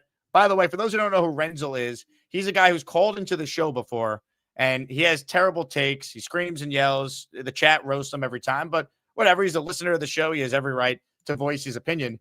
And I actually sent him 2 tickets to a Jets game so he could take his daughter earlier this year, only for him to then come around and say that I am racist on Twitter, responding to someone because I've been critical of Aaron Glenn. So that's who Renzel is. Let him onto the show. Let him make his opinions. And because he disagrees with my take on Glenn, he's a Glenn bootlicker, that makes me racist when I'm the guy who really wants Mike Tomlin to be the Jet coach next year. Or wanted Brian Flores to be their hire this past cycle of the guys they spoke to. Well, that's who Renzel is. And Renzel now is claiming in the chat that I blocked him from calling in, which could not be further from the truth. I keep posting the link for him. It's pinned in the live chat. The fact that he can't call in just to make a fool of himself even further tells you all you need to know. So that's who Renzel is, for those of you guys who don't know. He claims I saw that I didn't send him tickets, which is just objectively not true. I'll find the DM. Sent him 2 tickets. Then he accepted them. And then his daughter, I guess, couldn't go to the game or she was sick. So he ended up not even using them. So he sent them back the morning of. So I couldn't even find a different family to give them to because he got back to me so late. But I didn't hold that against him. Things happen, whatever. So for him to say what he said about me after I sent him 2 tickets to the game, complete asinine. The funniest thing is, people think I'm tough on Glenn. Anyone remember what I used to say about Adam Gase? Oh, you guys weren't watching the show then, probably, right? Well, those segments are on the YouTube channel. They exist. You can go back and see for yourself. On that note, shout out to Jets Forever. He's the man.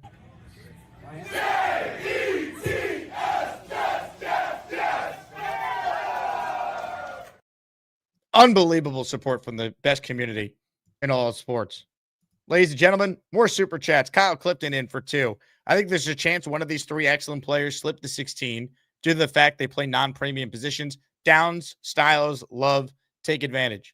If any of them are there, you got to strongly consider it, especially Downs and Styles. Again, I don't love the idea of taking a running back, but it's a different conversation at 16.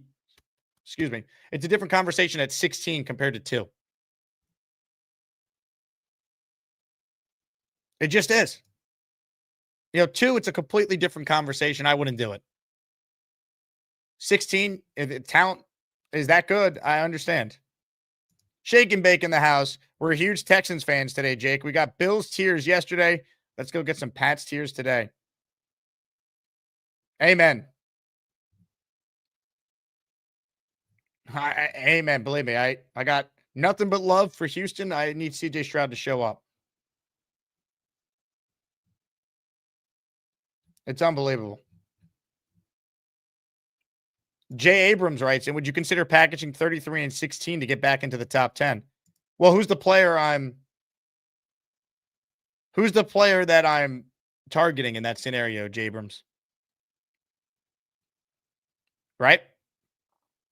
I'm not against it. If you tell me the Jets could get, I don't know, let's say it's Reuben Bain at 2 or David Bailey, and they love Mekhi Lemon and they want him. I mean, if they had to move up to get him, okay. Let's say they moved up from 16 to 10 and they had to use pick 33. You believe in the player. I understand. Now, would I prefer just to come away with 4 good players of my 4 picks in the top 44? Yes, but if Mekhi Lemon's comp is correct and he's JSN, then don't you got to do it? So I think it all depends on what your evaluation is.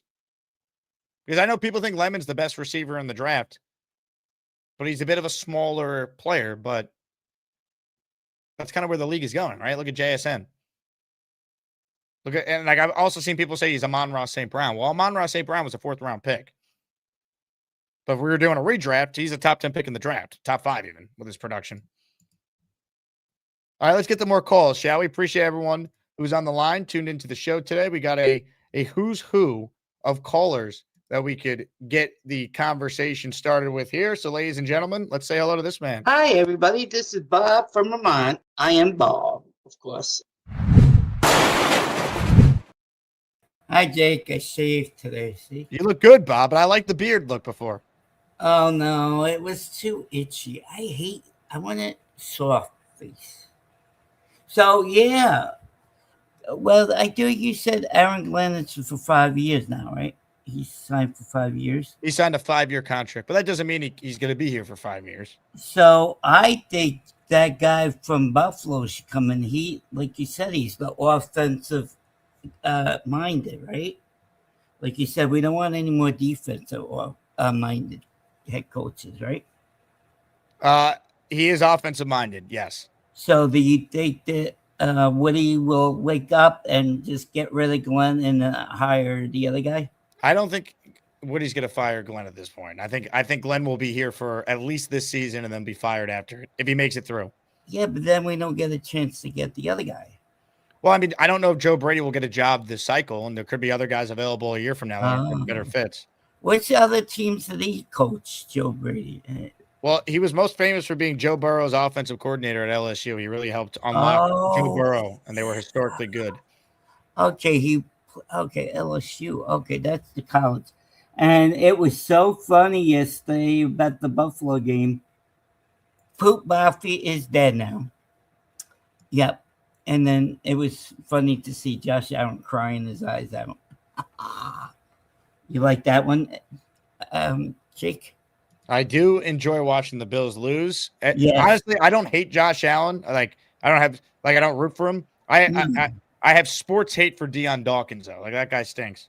Yeah, because he starts everything, isn't he? Play defense. He's a big mouth.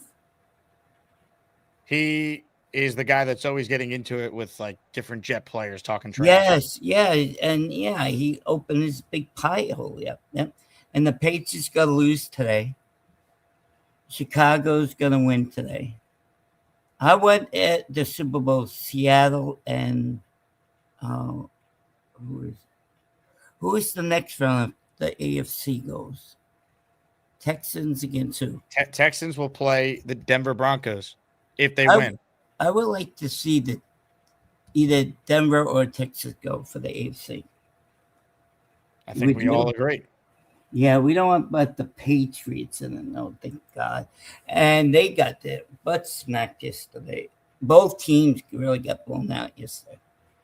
Buffalo and the Seattle beat the snot out of those 49ers, huh?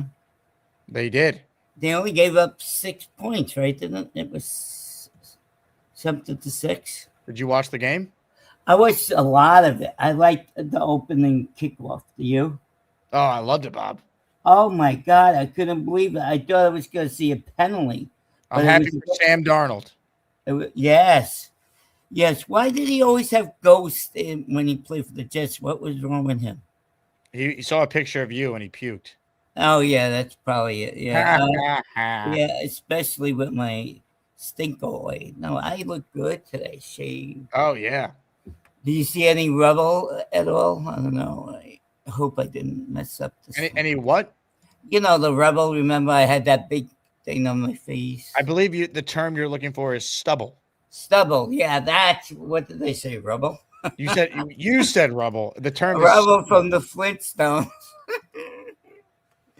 Yeah, Jake, that's good. Jake, I'm gonna ask you: are you gonna go to a Knick game? Are you gonna have one of those things? I was at a Knick game last night. No, I'm saying no. With the Asmaniacs, you could have a I'm trying to work out the details for it. It's been complicated to find the right date. Oh, okay, I understand. But if you go, me and Mike will definitely want to go because we never went to an NBA game. So, well, we're gonna put you courtside next to Spike Lee. All right. Oh yeah, that will be cost like $2,000, right? Oh yeah. Hi everybody, this is Bob from Vermont. I am Bob, of course. Just so everyone could see, I went and found the DMs on Twitter from this clown Renzel. So December 2nd, what's up, Jake? You serious about the tickets? Because he called in and we were screaming and debating Aaron Glenn. And I said, I'll send you 2 tickets to the game. Because at the end of the day, it's all in good fun. We're debating sports here. You know, we're not splitting the atom. So you guys can see the conversation. He goes, I don't want to tell my daughter until you confirm. I go, I'm dead serious. Send me your email. I'll send you 2 tickets. I sent Renzel 2 tickets. Then 5 days later, you could see down below, December 7th, he sends me a DM the morning of the game. Hey, Jake, unfortunately, my daughter is sick with the flu. We won't be able to go, man. If you have any other people, I could pass them forward to you. So please let me know. And thanks again. I appreciate it. Sorry we can't make it. So we sent them back. So again, Renzo claims I didn't send him tickets. I did. It's in writing. All right. I got more receipts than Bob Sala does, as Jabrams wrote in here. All right. So this guy Renzo is an absolute clown. Then he has the audacity to claim I'm racist because I want Aaron Glenn fired. I mean, enough said. Dan says, can we fire JD again if Sam Darnold wins the Super Bowl? I mean, man, the Jets, they had the right player and then failed the player. That's my big thing on why I'm thrilled Dante Moore is going back to school. This staff is not equipped to develop him. And then, oh, but you know what? If it doesn't work out after a year, a new coach could come in and fix him. Well, what if that new coach is not good either? Right? We went from Todd Bowles to Adam Gase. We don't know. And then like Joe Douglas didn't draft Sam Darnold, so he didn't feel obligated to stick with him. He traded him and took a guy he thought was better. He was dead wrong. Zach Wilson sucks. But like that's my whole thing on why I'm glad Moore's going back to school. Like it could work out, right? You could take Caleb Williams and he could suck in year one, then get Ben Johnson and you could be a playoff team. Or you could take Drake May and be bad with him in year one and then get Mike Vrabel and figure it out. But also Trevor Lawrence needed how many different coaches? He's on his third coach before he started to truly play like a franchise guy.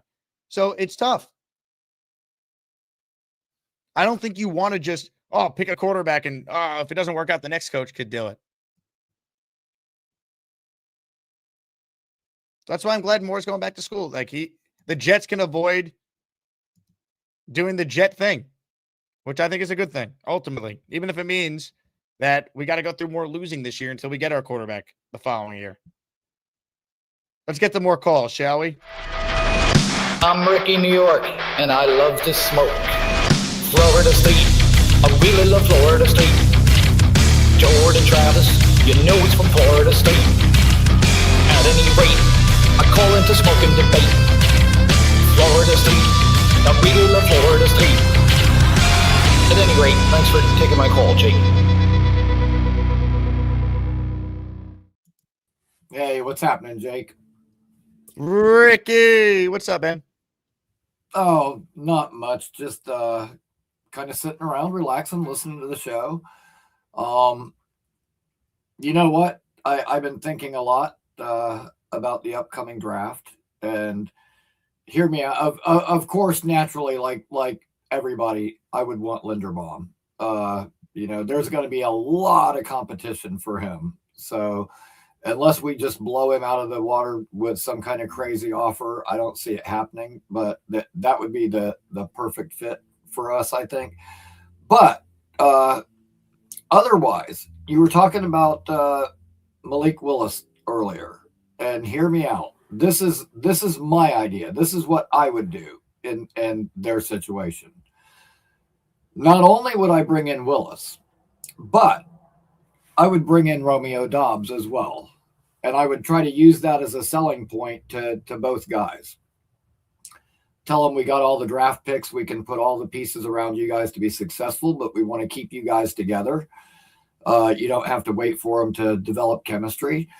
That also means you don't have to take a wide receiver, high in the draft. And then, like your first 4 picks, I would take either Keldrick Falk or David Bailey at 2. I would take Ione, the guard from Penn State, at 16, and then have your entire offensive line built and set for the next decade. Then I would take Anthony Hill, the linebacker, and Dylan Thieneman, the safety. And boom, there's most of your holes filled up right there. And if you even want to throw in pick 103, I'd bring in like a defensive tackle, be it Corleone or Tim Keenan from Alabama or a guy like that. And you make those picks, you hit on your picks, bring in the right coaches, and this thing could turn around rather quickly. But got to hit on the picks, got to bring in the right coaches. And, I'm going to be curious to see who they bring in as a DC. I definitely want a guy that runs a 4-man front I don't want Wink or somebody wanting to bring in a 3-4 that we don't have the personnel for and blow up another part of the team. But that being said, dude, you know what? It was fun last night watching not only Sam Darnold, but Leonard Williams and our old kicker, Myers, sticking it to Robert Saleh. Don't ask me why. I never really thought of myself as someone that would be hating on Saleh, but I found myself kind of doing it during that game. Well, I'll tell you what, Ricky, how many times have we seen this look as Jet fans, right? They flash the score bug. Oh, the Jets are getting their asses kicked, and it's just Saleh on the screen. Like, we got this last night, and I was like, oh, I've seen this look. Tell me they cut to the toothpaste commercial right after that. My God. Yeah, don't miss that. Do not miss that at all. But you know what? I'm 2 for 2 on my predictions for this weekend so far. So hopefully that good luck keeps on rolling, and we can watch the Patriots get knocked out today. And back at Thanksgiving, I made a bet on the Super Bowl. So right now it's still intact. I got Rams and Texans in the Super Bowl, and we'll see if they make it. I'll be $200 richer, so that'll be nice. But right on, man. And you know what? Real quick, Renzel, dude, come on. Like, I'm the biggest Aaron Glenn supporter there is. Me and Jake disagree all the time, but dude, just be better. Don't be petty. That's all I got to say to him. But Ricky, you're the man. Right on, Jake. Have a good day, man. You too, my friend. Enjoy the games today. The latest thing from Renzel is that what did he say? He's so stupid. I should stop spending time acknowledging him. But someone did pay $200 for me to dunk on him, so I defer to Jets forever on this. People seem to be interested in this one. He said, Jake said I used the tickets then sent them back. Jake can't even lie right. No, dumbass. I sent you the tickets. You claim I didn't send you tickets. I did. And then you messaged me the day of saying you couldn't go to the game because you said your daughter got sick. Don't say I didn't send you tickets. I sent you tickets.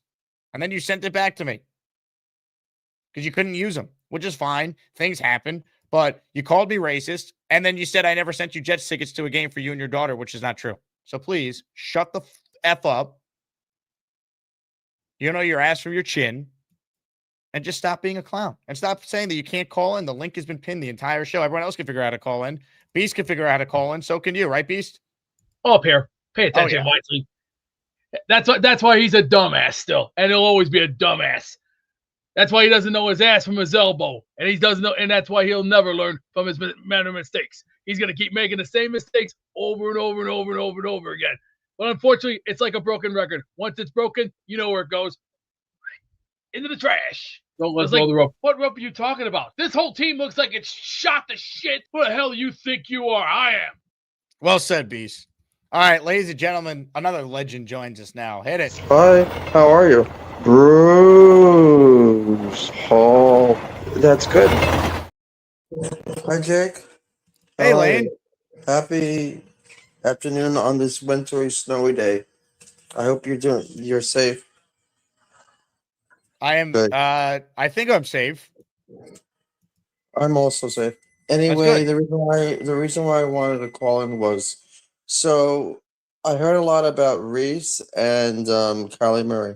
Do you think about drafting Reese, taking him in 12, or do you possibly can go after another quarterback like Reese or Kyler Moore? Kyler Moore would be an interesting move. But I mean, what happens if he doesn't want to go? Like, if he wants to get traded to maybe the Rams, then could you draft Sullivan? Sullivan? Yeah, Sullivan. What's is that a last name or a first name? No, anyway, a last name. So Sullivan's his last, and do we know what his first name is? I don't know. But do you sign Is it Bart? Yeah. Bart Sullivan? Bart Sullivan. Yeah. Or do you draft Sorwood if he's Squidward? unavailable? Huh? I draft Squidward. No, Sorwood that they had last year. Well, he's still on the team, so you don't have to draft him again. Yeah, or do you like? I mean, honestly, I don't think that the Jets are gonna keep like Justin Fields just the way he played going into Week 1 when they I agree. played the who did they play in Week 1? We don't know yet. No, I mean last year who did they play in The Jets? They played Pittsburgh. Yeah, I mean, but anyway, I saw Josh Allen crying after that big loss yesterday. Speaking my pants almost. But yeah, that was a terrible loss. I knew that they were gonna lose to the I'm happy they did. Yeah, they played the who did they play yesterday? I'm trying to get the words out. I Denver? can't. Yeah, they played Denver and Denver won. Like, I'm happy that Denver won. And last night, like, I couldn't find the game. Like, wasn't it on TV or was it on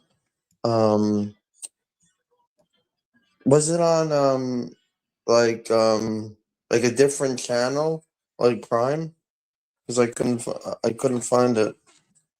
The second game? Yeah. It was on Fox. I thought, oh yeah, that's right. Yeah, I watched it. And today, I actually want the Texans to win. I just don't want New England to get into the Super Bowl. Like really, like I heard that the Giants signed a new coach. They signed let me try to look it up. Let me see who they signed. Here. Oh, I found it. They signed they signed a new coach. His name is what's his name? John Harbaugh. John Harbaugh, correct. Yeah. And What do you think of Harbaugh? I think he's gonna do good. Oh, and I also like the pictures of you at the party dancing with the nice women. Where was that? Was it at a party? It was at the Matt O'Leary wedding. Oh, really? Oh, yeah, congratulations, Matt, Larry, if you're there. Oh, yeah, and I like all those girls that have the choke bracelets, like the choker necklaces. You're a big fan? Yeah, I mean, it's like when the Jets. Oh, can I see again? Which choker is your favorite? I just hope that Josh Allen doesn't wear that during the game. Maybe I think he that's why was they yesterday. Yeah, that's why they lost. Look at those necks. Oh, yeah. Maybe Carly could wear that. Like, Carly can like wear that, but I don't know if she likes it really. I think she's making her cookies today, actually.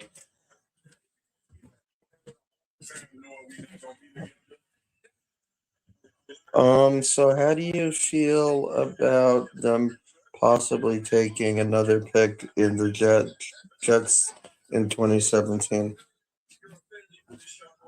Well, if they're going to go back in time to 2017, I would prefer they draft Patrick Mahomes. No, actually, no. I mean 2027 rather. I mean, who How about do they draft? Arch Manning? Maybe, like they could draft him because, like, also you have a lot of people like out of college and stuff. But yeah, I mean that's all I had to calling about. Thank you for taking my call. Lane, you know the drill. Anytime you ever want to call in, the line is always open for you. Okay. Thank you for taking my call. Have a nice day. Be safe. You got it, Lane. You too. Hi. Sorry, everybody. See you next call when we talk about sports again. Now, that would be a good idea. We build the time machine. We go back in time, and we tell Mike McCagnon, please, for the love of God, take Patrick Mahomes. Do not worry about the fact you have Bryce Petty and Christian Hackenberg on the roster. Please draft Patrick Mahomes. You'll thank me later. Now, that is a good idea.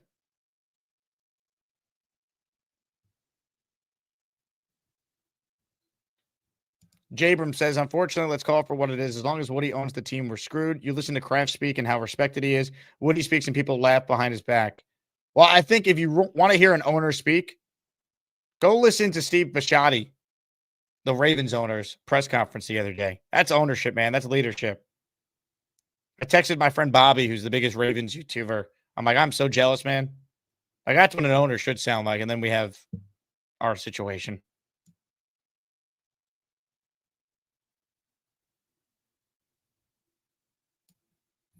It's tough. You can't fire the owner. Got to hope Woody sells, or I don't know. They just stumble upon good hires at some point. Comma Country says Lane should be a 1 seed in Asmaniac Madness. Well, I will say this. The Lane train was a 1 seed a year ago. And it's going to be interesting to see if any of the 4 1 seeds a year ago could actually repeat as the 1 seed the following year. The 1 seeds a year ago were Lane, Charles Gorman, Bobby Midnight, and Cheats Fan. Cheats Fan no longer with us. He might be alive. We're not sure. He just doesn't call anymore. Bobby's still with us.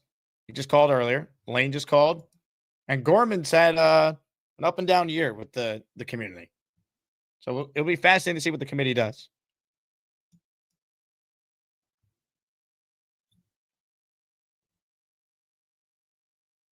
Be fascinating to see what they do. All right, last chance to get in here. Last chance to get in on the raffle for a Jets jersey. We got Joe Namath, Joe Klecko, Curtis Martin, Wayne Corbett, Darrell Revis, Nick Mangold, and Keyshawn Johnson as your choices.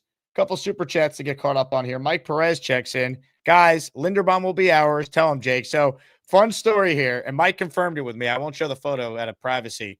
Mike is a train conductor. For those who know Mike and watch the show regularly, Tyler Linderbaum was a passenger on Mike's train yesterday.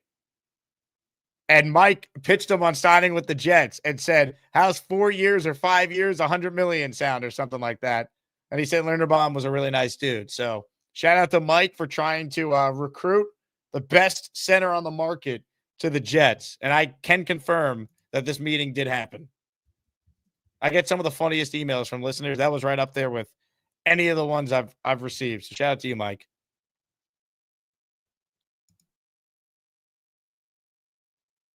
Tyler Linderbaum with his girlfriend. We had a convo and tried to negotiate on the train. I asked if $20 million for 4 years was okay. He laughed. I think we got him. The 69th team will be pleased. Mike, you've earned your keep on the 69th team. The 33rd team, they failed. Right? They couldn't get it done. The 69th team, they will get it done. Look, we got Tomlinson. He ain't getting out of here. Get comfortable, pal, because as soon as Woody wakes up, he's going to make you a rich man. We got our best people on it, recruiting Mike Tomlin already. Tyrone in the raffle for 2. Thank you, Tyrone. I'm thinking this is another down year. Looking at Sean Payton yesterday, you see him calling plays, in charge. Good head coaches do that. Glenn doesn't, but I guess we have to sit and wait. Go Jets 2027. Yeah, most of the coaches are play callers. Not all, but very rarely do you have the successful CEO types in the game right now. They're usually experts on a specific side of the ball or heavily involved in their side.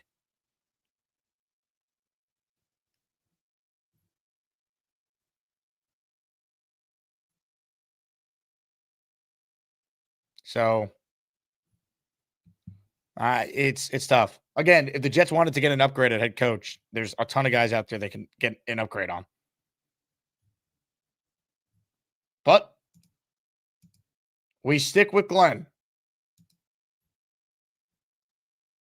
Another year of great practices. We had a great week of practice.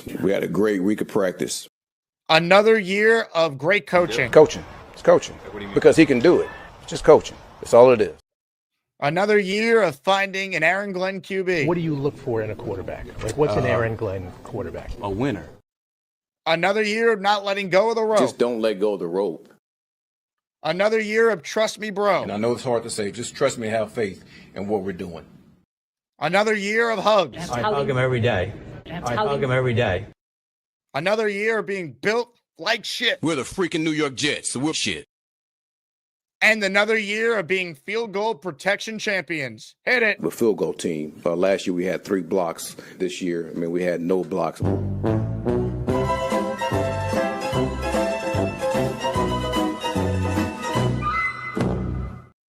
Who's got it better than us, Jet fans? Nobody.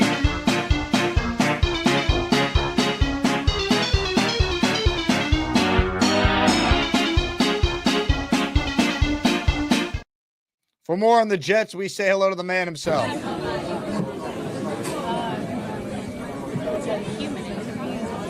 it is. You better prepare to go to the drugstore and load up on everything.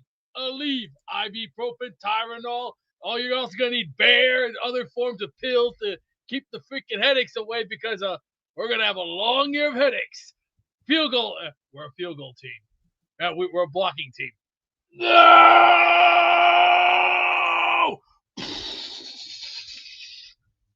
There's a new one, Jake, right there for you. No! Yeah, dude. You kind of look like Donkey Kong. As a matter of fact, I have him right here. There you go. When you went like this with your hands, you remind me of a young Donkey Kong back in his day. Yeah, well, I bought this little guy for, what was it, $20? Hey, Nintendo Classic, my friend. Very good classic. Get ready for another year of headaches. Get ready for another round of Aleve, ibuprofen, Tylenol.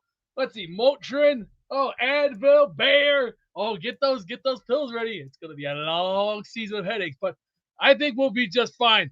All we just gotta do is calm down, spend the $3 billion, get some new talent, get some new balls, and get this team a nice, good swift kick right in the schnozzle. And as a matter of fact, today I'm putting burgers on today because it's a cold day. It's 17 degrees. Put some burgers on. That's enough for me today. And then the next couple days, we're going to be in frigid weather going. So get ready. Get ready for those long nights. Those cold nights are going to be coming. So we got nothing to worry. Got plenty of stuff to go around. So we should be just okay. And don't worry about Renzel. He ain't nothing but a big, a punching bag. We got to get you a punching bag, Jake. One of them. Did you ever have a punching bag when you were a kid? A punching bag like back this? back in my karate days, Beast. Did you used to punch it? Oh, all the time. Well, we're gonna have to get you one. We'll get you one that says Everlast on it and put Renzel's face on it so you can go. Yeah. That Gator. How about, and also remember, we should also do this too. I am the great Cornholio. I eat TV from my bunghole. The bunghole. Now, let's go back to Jake and let's take over the show. Okay? Thank you very much. This is right now. Tremendous, Beast. Very well said. Very articulate. Well done. Hey, Joseph Leon is in the raffle. He became a channel member all on his own. All right, I'm counting raffle names right now, so this is truly your last chance if you want in on the jersey giveaway. Keyshawn, Mangold, Revis, Corbett, Martin, Klecko, Namath, you pick. March for Art shirts available at jakeasman.com/shop. And since Jets Forever #2 leads the way with a $200 super chat, should he win the jersey in the raffle, I'll then spin it a second time and we'll give the second place winner on the raffle a chance to get a March for Art shirt in the merch store or a Tank for Art shirt. I'm going to make tank tops too, by the way. I forget which listener suggested that. Otherwise, I'd give them credit. But it's a good point. We need Tank for Art tank tops if we're going to do a tank shirt. So that's how we'll do it. So if you think, I'm not going to enter the raffle because Jets Forever #2 is going to win, you're probably right, but then you still can win a shirt. That's pretty good.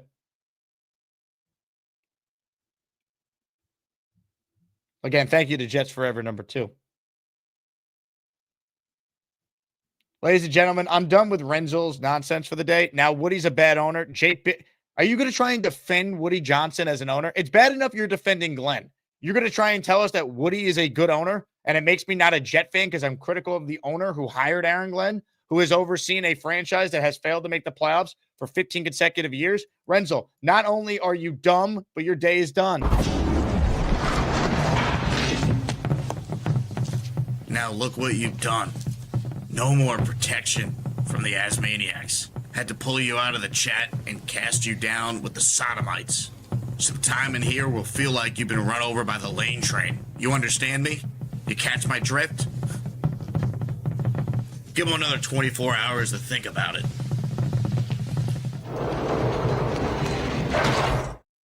Come on, man. I've had enough. Ladies and gentlemen, give some love to our guy, Matt L. He just made 5 listeners, channel members, because Matt L. is in the house gifting 5 memberships. Thinking is overrated. But you should always gift. And he's in for 5. Thank you, Matt. Appreciate your support. As always, good luck in the raffle. Let's see.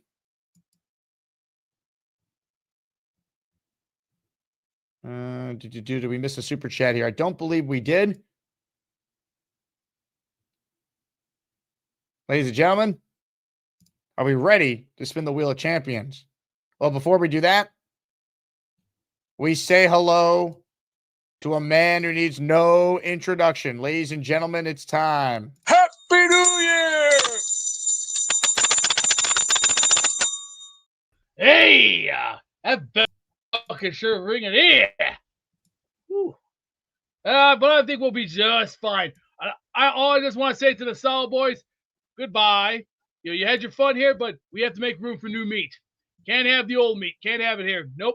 We want it fresh. We want it brand new, and we want boys with an attitude, and we want boys with muscles. I want guys that look hungry, and I'm talking man style hungry. Yo, you gotta remember them days. Now, Jake, when you were little, did you see the '98 Jet team? I was too young to have seen it. I was alive for it. But... Okay. So you were 3 when you saw the Jets. What age did you start watching the Jets? What age, Chad? The first year I could start to remember is 04. Like I remember the Doug Bryan debacle. So you were 9. You were 9, and I was let's see, 04, I was already 20 when I saw that guy. That guy was good. But that Steeler Jet game, that kind of man, that shot us in the back of the head. But that's okay.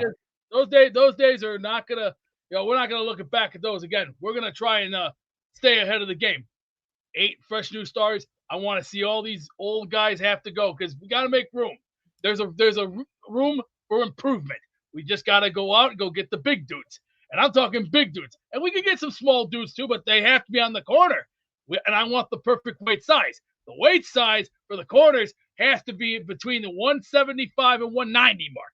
That's perfect speed for them. That's good. But for the big guys, I have to look at 290 to at least 325. That's good size. That's good.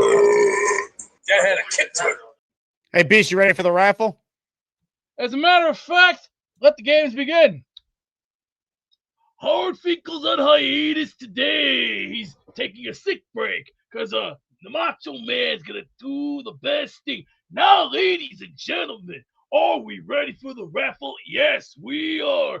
And now it's time for the 2026 Jake Asman Wheel of Champions. Don't you know what I'm saying? And remember this, folks. Step into a slam chip. Woo, yeah. Dig it. It's time to announce the winners of the weekly Asmaniac raffle. Let's spin the Jake Asman Show Wheel of Champions and find out which Asmaniac is winning an epic prize. Excellent job, Beast. Excellent job. All right, good luck to everyone.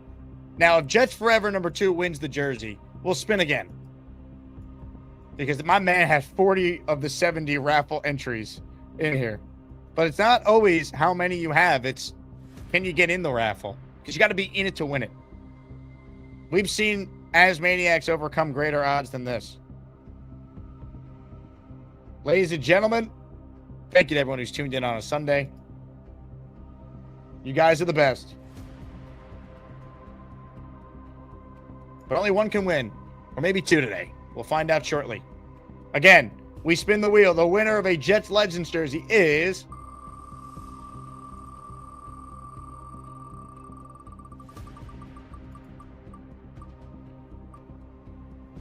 Jets Forever number 2.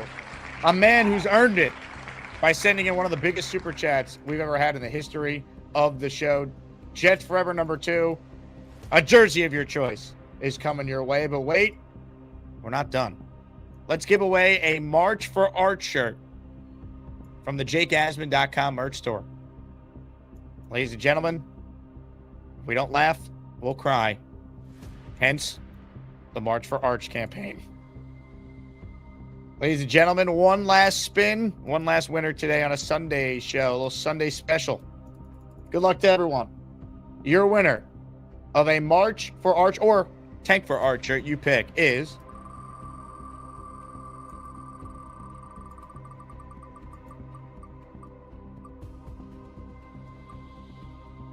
Jack Follinsby. Jack, congratulations. Shoot me an email, asmanjake@gmail.com. Your name, your address, your t-shirt size, and which specific t-shirt and color you want it in, and we will make it happen for you. Let's go. Hit the Jet Chant for 'em, baby.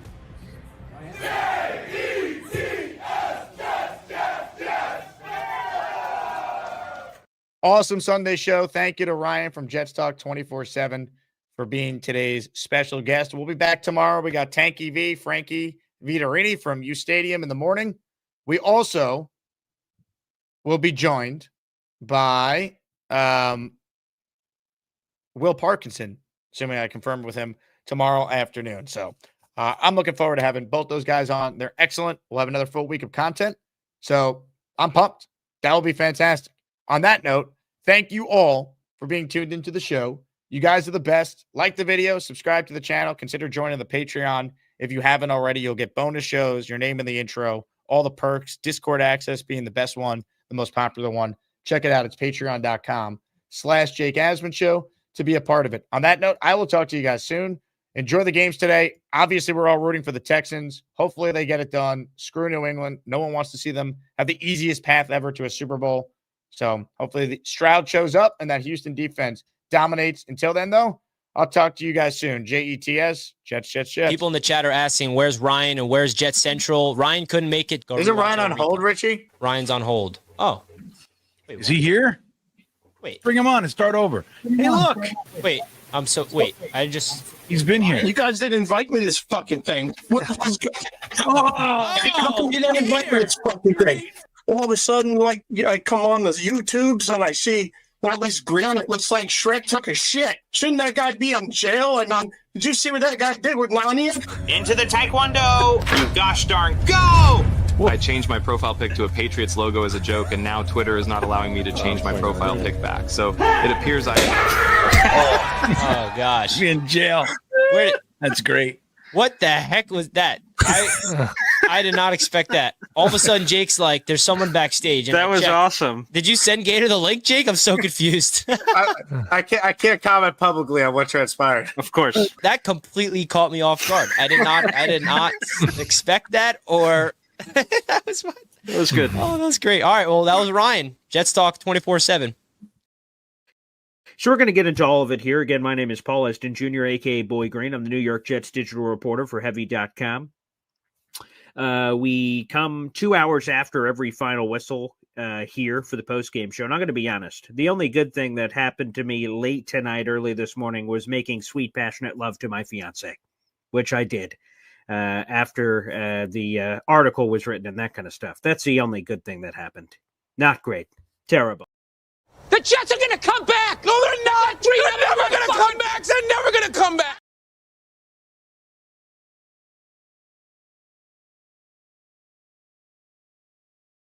Hey, congrats on the sex.